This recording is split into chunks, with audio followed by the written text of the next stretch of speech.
오늘은 사람을 세워주는 사람, 사람을 세워주는 사람이란 제목으로 하나님 말씀 증거하도록 하겠습니다.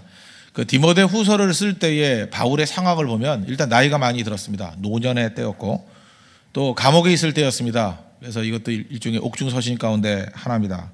거기다가 본인이 느끼기를 이제 죽음이 가까이 왔다. 실제로 이후에 순교했습니다. 죽음이 가까이 왔다 이렇게 느꼈다라는 거예요. 그래서 디모데후서 4장 6절을 보니까 그 마지막 자기 자신의 모습을 옛날에는 관제라 그랬고 그 전제라고 표현합니다. 전제와 같이 내가 벌써 부어지고 나의 떠날 시각이 가까웠도다. 전제라는 게 이게 액체로 이렇게 부어서 드리는 거거든요. 그러니까 관제, 전제, drink offering 그게 전제거든요. 관제. 그러니까 죽임을 상징하는 겁니다. 죽을 때가 다 됐구나. 뭐 이랬다는 것입니다. 그리고 노년에 우리 하나님 앞에 충성을 다했다고 무조건 환경이 이렇게 따뜻해지기만 하는 건 아닙니다. 사명자니까 사명 이루고 가는 게 영광이지 뭐 안락함이 그게 축복이다 그렇게만 말할 수 있는 게 아니지 않습니까? 이유는 여러 가지입니다. 외로웠습니다. 첫째는 그 배신자들이 많았기 때문에 이게 사역을 오래 하다 보니까 고난이 심하다 보니까 이 배신하고 의리를 저버리고 떠난 사람들이 많이 있었습니다. 또 하나는 또 다른 데 파송을 해야 되잖아요. 사역지가 많아지니까. 그래서 배신이 아니라 정말 오른 팔로 쓰고 싶은 사람이라 할지라도 디모데 같은 사람이 그런 사람이죠. 디도 같은 사람이 그런 사람이죠. 보내야 되는 문제. 그러니까 배신으로 떠나고 사명자로 보내고 그러다 보니까 많이 외로워졌던 것 같습니다. 그래서 디모데 후서 4장 10절과 11절에 보면은 자기 쓸쓸한 마음을 이렇게 얘기해요. 대만은 이 세상을 사랑하여 나를 버리고 데살로니가로 갔고 이건 배신했던 사람. 또 그다음에 그레스게는 갈라디아로 이 사람도 약간은 그 좀 버리고 간 사람이라는 느낌을 받습니다. 그 다음에 디도는 달마디아로 갔고 그 다음에 이 말 속에서 외로움이 느껴지죠. 누가만 나와 함께 있느니라. 참 외롭다는 거죠. 누가만 나와 함께 있느니라. 그러니까 바울도 상당히 사람을 좋아했던 분이었던 것 같습니다. 이렇게 많은 사람과 어울려서 동요하기를 좋아하는데 이런 모습 저런 모습으로 다 떠나가고 이제는 누가만 남았다. 참 쓸쓸하다. 뭐 이런 얘기입니다. 그러니까 자기 자신이 약할 때죠. 자기 자신이 어떻게 보면 바울 스스로가 위로받고 격려받아야 될 위치에 놓여 있는데 그의 관심은 자기 자신에게 있는 게 아니라 이때 또 격려하기 위해서 디모데 후서를 썼다는 것입니다. 그러니까 디모데를 세워주고 있습니다. 그리고 복음의 운명에 대해서 굉장히 관심을 갖는다는 거예요. 우리가 보통 그 싹군과 또 선한 목자 이렇게 뭐 말하지 않습니까? 예수님 비유하셨잖아요. 그 싹군의 특징이 뭐예요? 싹군은 언제나 자기 이익이에요. 그렇지만 선한 목자의 특징은 무엇입니까? 양떼를 위해서 목숨을 버리노라. 또 하나가 복음의 운명에 대해서 목숨을 버리노라. 그게 선한 목자라는 것입니다. 그래서 여러분들 뭐 어떤 사람이 말을 뭐 천천히 하고 말을 거룩하게 하고 말을 뭐 우아하게 하고 뭐 행동을 우아하게 하고 다 볼 거 하나도 없어요. 저 사람이 저거 왜 저러나가 뭐라고 왜 저러나 결국에 가서 자기 이익이다. 말은 뭐라 그러더라. 자기 이익이다. 그러면 싹군일 가능성이 큰 거고 양떼의 이익이다 또는 복음의 유익을 위해서 저렇게 헌신한다 그러면 아무리 거칠고 힘들어도 그건 진짜 선한 목자가 된다는 것입니다. 이 똑같은 맥락에 우리 이해하기 편하게 그 선비와 리더 얘기했죠. 선비를 보세요. 선비는 어떻게 보면 우아해 보이지만 선비의 목적은 뭐예요? 자기 자신의 명예예요. 자기 자신의 명예를 지키기 위해서 주변 사람들 다 죽어도 괜찮아요. 그죠? 심지어 자기도 죽어도 괜찮아. 일은 이루어지고 안 이루어지고 문제가 아니에요. 선비는 일을 못 이루어요. 맨날 한다는 소리가 뭐 뜻은 옳았는데 세상이 더러워서 이러고 가는 거예요. 그렇지만 성경에서 말하는 예수님이 말하는 리더의 모습은 그거 아닙니다. 자기 자신은 수치를 당하고 어려움을 당하고 비난을 당하고 넘어지고 고난이 있다 할지라도 복음이 세워져야 된다는 거예요. 영혼이 세워져야 된다는 거예요. 그러니까 바울이 언제 자기 자신이 사람들이 인기 얻으려고 그랬습니까? 내가 사람들에게 인정을 받으면 그리스도의 종이 아니다 그랬죠.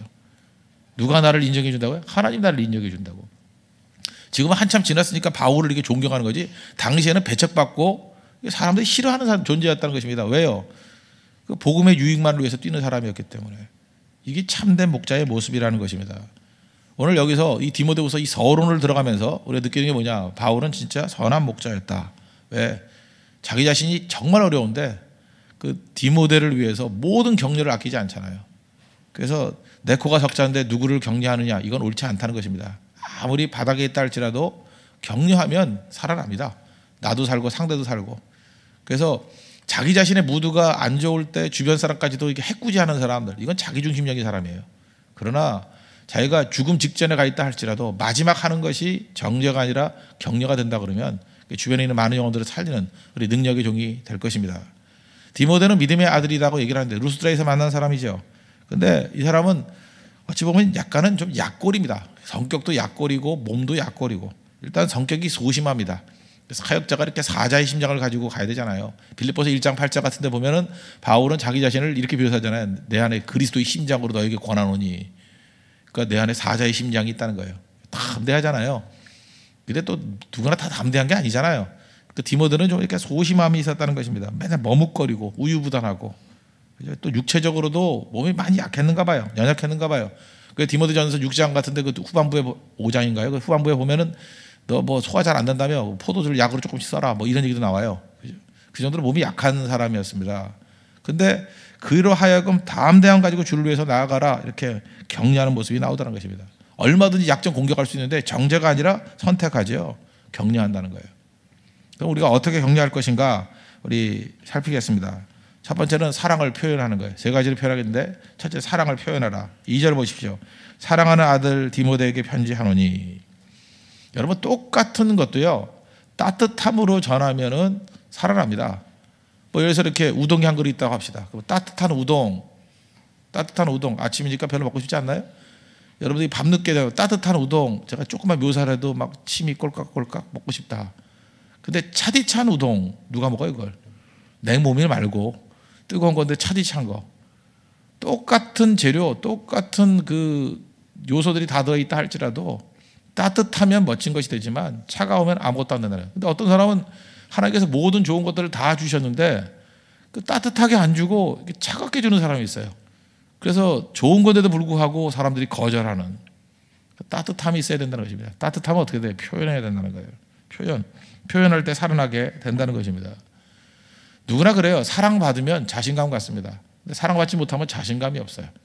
특별히 뭐 그런 얘기를 많이 하죠. 뭐 여자들은 남편의 사랑을 받아야 자신감 가지고 살아간다고. 그럼 뭐 여자만 그렇습니까? 남자는 안 그래요? 남자도 사랑받을 때 이 자신감 가지고 살아간다는 것입니다. 직장에서도 의욕적으로 일하는 사람은 누구냐? 자기 상관으로부터 사랑받고 있다고 생각하는 사람들이 이 자신 있게 뛴다는 거예요. 그런 의미에서 누가 좋은 리더입니까? 사랑을 표현할 줄 알아야 돼요. 표현되지 않은 사랑은 사랑이 아니다. 이렇게도 말할 수 있다는 것입니다. 창세기 13장에 보면 하나님은 어떤 하나님이시냐? 위로의 하나님이셔요. 또 다른 말로 격려의 하나님. 어떻게 합니까? 그 아브라함이 나름대로 좋은 결정 내리죠. 이게 양쪽 그 목자들이 커져가지고 싸우잖아요. 조카 롯의 목자와 자기 자신의 목자가 싸우니까 또 믿음의 결단을 내리잖아요. 야, 우리 한 혈족인데 뭐하러 싸우냐? 내가 우하면 나는 좌하고 내가 우하면 나는 좌하고 좌하면 우하겠다. 얘기를 하잖아요. 먼저 선택해. 그럼 양보를 해야 될 텐데 또 기회다 싶어가지고 좋은 땅 딱 선택하잖아요. 근데 얄밉기도 하고 약간 허탈감도 있겠죠. 그렇지 않아요? 뭐 예를 들면 여러분도 안 그렇습니까? 내가 주를 위해서 죽도록 충성하겠습니다. 뭐 악골골자 빈들에도 뭐 주님 부르시면 가겠습니다. 그랬더니 그래 가라. 그럼 속았다는 느낌 안 받아요? 그러면 주님이 네 자세가 그러니까 뭐 딴 데로 간다. 이런 거 아니에요? 뭐 그런 거하고 비슷한 거예요. 자기 딴에 진짜 진심으로 충성했는데 그래 그렇게 해라. 그럴 때 그게 한 번 더 고비인데 거기서 이제 흔들리게 되는 거죠. 양보를 했는데 얼씨구나 하고 좋다고 받아가니까 물론 거기에 뭐 허탈감이 있다고 표현 안 했습니다. 근데 마음이 좀 공공하겠죠. 그래서 롯이 지나갈 때 옛날에 포장이 안 돼 있으니까 막 먼지가 막 날렸을 거 아니에요. 그 먼지를 날리고 있을 때에 하나님이 나타나셔서 아브라함에게 말씀하십니다. 그게 창세기 13장 14절 이후죠. 너 동서남북 쳐다봐라. 예, 쳐다봅니다. 넓지? 여기는 이 넓은 동서남북에 보이는 모든 땅을 다 너에게 줄 것이고 지금 롯이 지나가가지고 먼지 날리고 가지? 그 먼지를 티끌 그래 티끌. 티끌이 막 날려서 잘 안 보일 때 티끌 날리지? 먼지 날리지? 그 먼지 될 수 있니? 먼지 수보다 더 많은 것을 내 자손으로 만들어 줄 거야. 하나님의 격려 아니에요? 그렇잖아요. 허탈한 모든 내용들을 다 격려의 내용으로 다 뒤집어 버리잖아요. 우리도 그런 모습이 있어야 된다는 것입니다. 텅 비어 있을 때 야 빈밤 눈으로 보이는 것들이 다 네 거야. 분명히 그렇게 될 거야. 그리고 허탈한 가운데 먼지 보이지? 먼지 나쁜 거 아닙니까? 근데 먼지를 개수로 확인하잖아요. 먼지 티끌보다 더 많게 내 자손을 만들어 주겠다. 그게 격려입니다. 격려. 어떤 사람은 그렇게 반대로 얘기하는 거 있죠. 너 텅 비었으니까 네 마음에 먼지만 쌓일 거야. 그럼 참 열받죠. 그죠? 똑같은 얘기도 그 다르게 표현하는 방법이 있다는 것입니다. 하나님께서는 바로 그런 하나님이시라는 거예요. 결국은 사회 이 건강 지수라는 건 뭐냐면 사회가 얼만큼 격려를 이렇게 뽑아낼 수 있는가. 그죠? 이렇게 서로를 격려하는 거예요. 지도자는 백성들을 격려하고 백성들은 또 지도자를 격려해 줘야 되겠죠. 그죠? 근데 우리는 격려의 능력이 뭔지 몰라요. 왜? 자기가 격려를 받아본 적이 없기 때문에. 우리는 비판하고 비평하는 것이 뭘 제대로 한다고 생각합니다. 그 뒤집어 놓고 그렇게 말하는 사람한테 한번 비판과 비평을 해봐요. 죽지. 자기는 비판과 비난을 하는 것을 격려해 달라요. 나 훌륭한 일 한다고. 무슨 뜻인지 모르겠어요. 내가 열심히 비판하고 열심히 비평하는 것을 격려해 달래요. 훌륭한 일 하니까. 별 이상한 사람들 다 있죠. 그러니까 자기중심적인 사람들이에요. 격려는 받아본 사람이 맛본 사람이 아는 거죠. 내가 넘어지고 깨졌을 때 격려를 받아온, 야, 격려가 이렇게 달콤한 거구나. 격려가 이렇게 힘이 되는 거구나. 야, 정말 다 쓰러져 있다가도 말 한마디가 나를 이렇게 살리는 힘이 있구나. 그거 경험해 봐야 돼요. 그러면 깨닫게 되죠. 나도 이제 격려의 사람이 돼야지. 그죠? 세워주는 사람이 돼야지. 하나님으로부터 격려 받지 않았습니까? 그럼 우리가 해야 될 일이 뭐예요? 우리가 하나님 격려할 거예요? 물론 하나님 찬송하는 거 되지만 그 받은 걸 가지고 또 다른 사람들을 격려하는 부분에 나가야 된다는 것입니다. 대화하십시오. 요즘에 격려의 도구가 얼마나 많아요. 뭐 이메일 같은 거 많잖아요. 글로 남기십시오. 이번에도 고성선교를 마치고 왔는데 많은 분들이 서로 격려 오더라고요. 또 격려해 줬습니다. 목사님들 격려해 주고 연계교회 격려하고. 제발 가만히 있지 마십시오. 그 뒤가 중요해요. 뒤. 끝나고 난 다음에 어떤 격려가 풍성해지는가. 서로를 격려해 주고요. 연계교회를 격려해 주고 또 실망했던 사람을 격려해 주고요. 충성했던 사람을 격려해 주는 거. 그 격려보다 중요한 능력은 없다는 것입니다. 사랑을 표현하십시오. 표현되는 사랑을 통해서 더 풍성한 능력이 나타나는 우리 믿음의 종 되기를 바랍니다. 두 번째는 장점 보여주라는 것입니다. 장점. 숨겨진 장점을 보여주라. 디모데는 쉽게 그 기세상 좌절하고 넘어지는 사람입니다. 그러니까 그 약점이라고 보면 약점일 수도 있지만 고민하는 우울질이에요. 사람이 이렇게 좀 이렇게 그림자가 진 사람들 있지 않습니까? 약간 그런 사람이에요. 그리고 남자인데 시도 때도 없이 울어요. 그런 사람 있잖아요. 울면은 또 싫지요. 그거 싫은 사람도 있다고요. 그런데 많은 사람들이 디모데의 눈물을 약점이라고 생각했는데 바울이 이게 표현엔 참 능력이에요. 꿈보다 해몽이 좋다고. 내 눈물은 믿음이다 그랬어요. 다르잖아요. 표현이. 눈물은 약점이다 말하는 것과 내 눈물은 믿음이다. 오늘 1장 4절 보십시오. 내 눈물을 생각하여 너 보기를 원하면 그랬잖아요. 그 눈물을 믿음이라고 묘사하고 있으면 믿음이라고. 그 5절 보세요. 이는 내 속에 거짓이 없는 믿음이 있음을 생각함이라. 눈물을 믿음이라고 생각했다는 믿음으로. 그래서 격려해 준다는 것입니다. 우리도 그러잖아요. 너 이렇게 성격적으로 이렇게 약하냐 이렇게 표현할 수 있지만 저 사람은 성격이 참 원만해가지고 모든 사람을 품을 수 있어. 다르죠. 무슨 얘기냐면 똑같은 것도요. 그 관점에 따라서 장점이 될 수도 있고 약점이 될 수도 있다는 것입니다.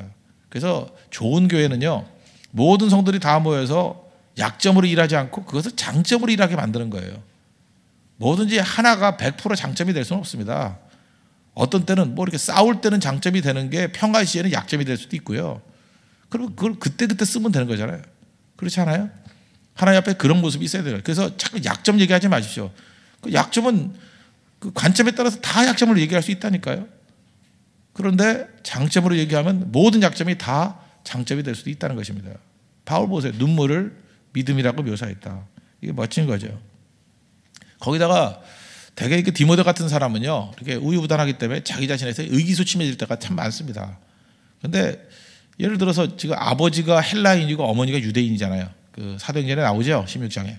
나오는데 그러니까 혼혈이에요, 혼혈. 너는 혼혈이니까 뭐 안 된다 이렇게 말할 수 있지만 너는 많은 문화를 품을 수 있어. 다문화를 품을 수 있는 사람이야. 이렇게 묘사할 수도 있는 거죠. 그리고 디모데가 아마 그 부분에 대해서 제 느낌엔 그래요. 약간 이렇게 좀 눌려 있었던 것 같기도 합니다. 그래서 그 디모데에게 할례를 주잖아요.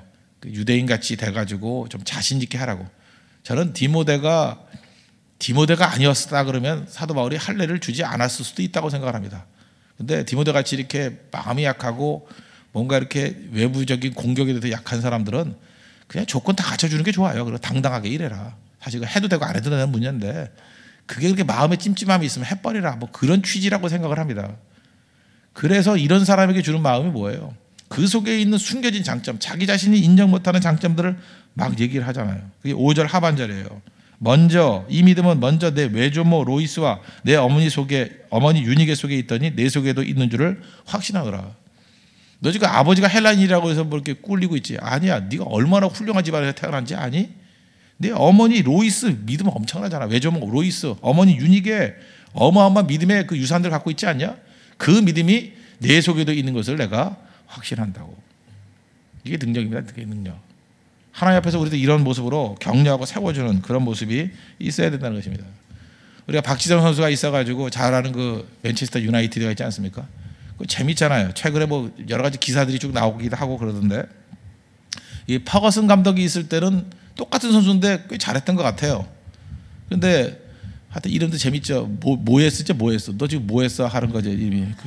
데이빗 모에스 감독이 왔는데 그 똑같은 선수를 가지고 참 진짜 뭐 했는지 모르겠어요. 그죠? 뭐 했어? 하는 그 모에스 감독이 어렵더라고요. 어떤 사람이 하나 기사를 썼는데 그 영국 사람이 기사를 쓴 거예요.